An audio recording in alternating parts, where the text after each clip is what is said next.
And I carry my own high fiber cereal with me, and so I asked Chris to give me a nice bowl downstairs and mixed it all in, so I'm ready to go for the day now. Gotcha.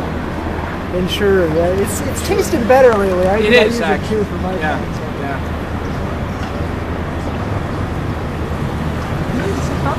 Sure. Sure. Yeah.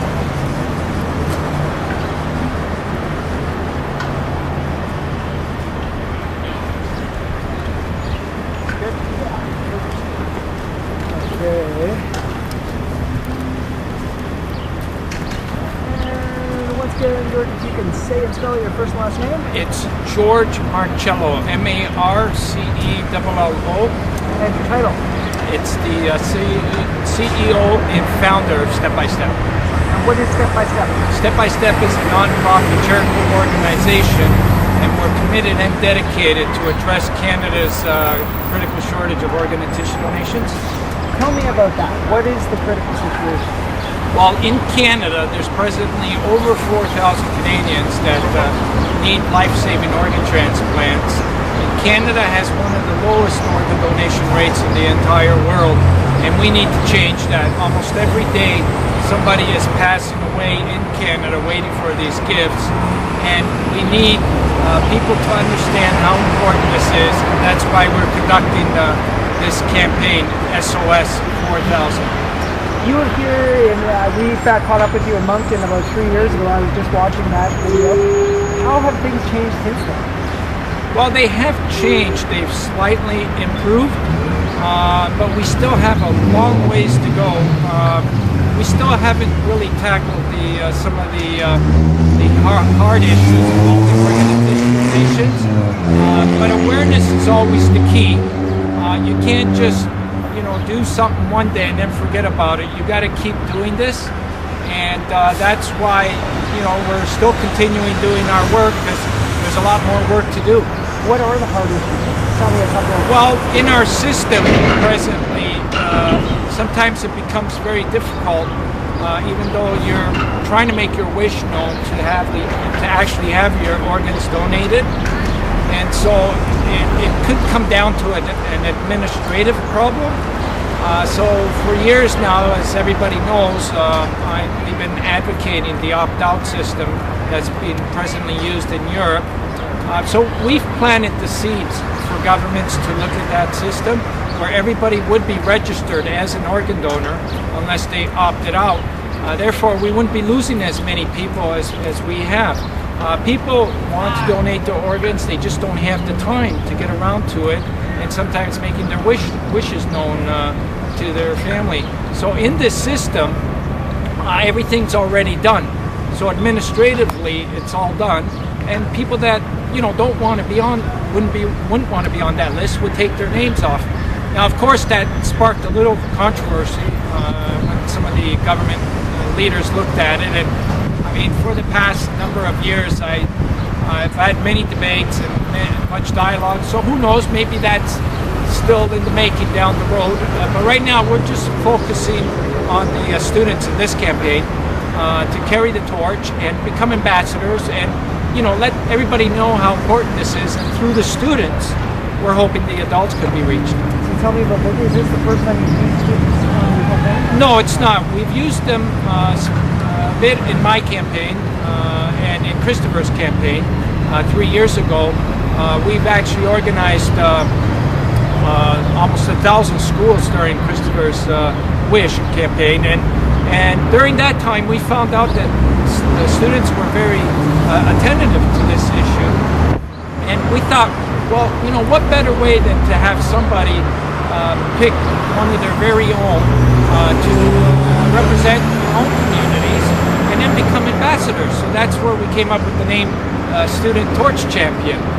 So since we started October the 1st, there's been about 30 different torch champions along the way, along the Maritimes, and as you'll see today, each one of them is really passionately involved, and what better way to reach their peers than having one of their own.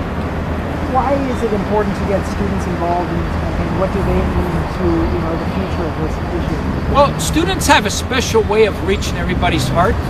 I mean, just imagine if your child came up to you and you know, and your spouse, and said, if anything should ever happen to me, can you please donate my organs if I pass away? Now that's a powerful statement coming from a student. So rather than having sometimes the adults make that difficult conversation with the kids, we're encouraging kids to do this with their spouses. So when you have an entire school talking about this issue, it makes it a lot easier for the community to accept it as well. So I think that's really the heart of it, why we have some kids selected during this campaign.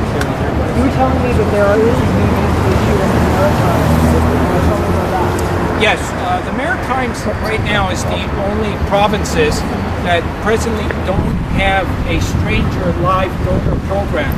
And what I mean by that, if you or I wanted to donate a piece of our liver or one kidney or a piece of our lung to a complete stranger, we wouldn't be able to do that.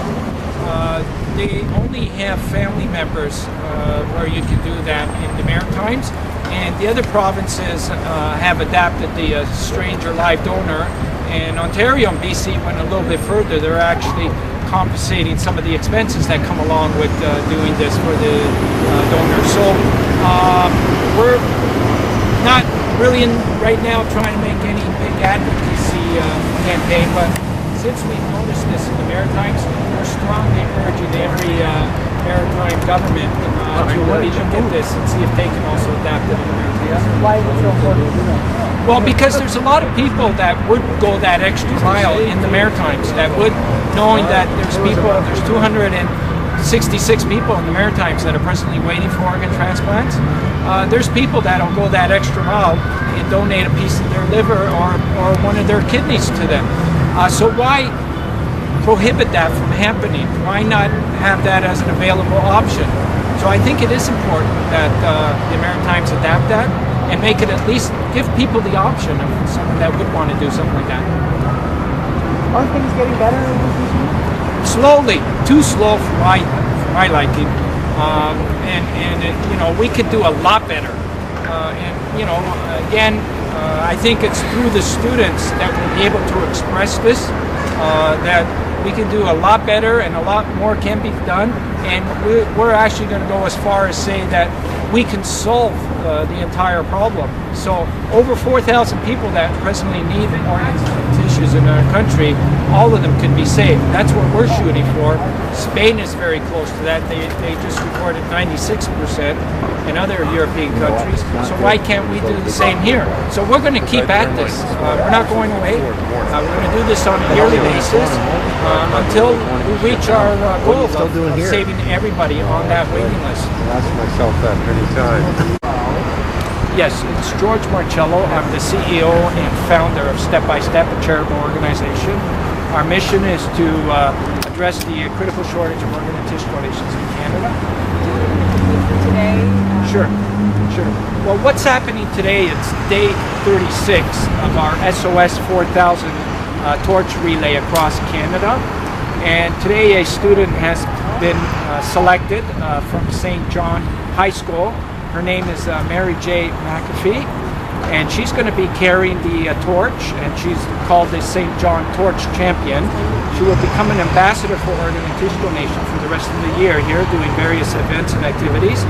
And today's a very special day for that family, and I think for the community of St. John as well, because she's dedicating, and we're dedicating the day to the memory of her sister, Rachel Jane McAfee, who 23 years ago to this day lost her life. She was 6 months old, and the families donated her organs and tissues. What would you say this means to have this young lady here? It means a lot, you know, for a student that's 17 years old to want to do something to reach all of St. John about how important this issue. It means a lot. It has to have some effect on everybody in St. John that's going to be watching this or hearing this or reading about this.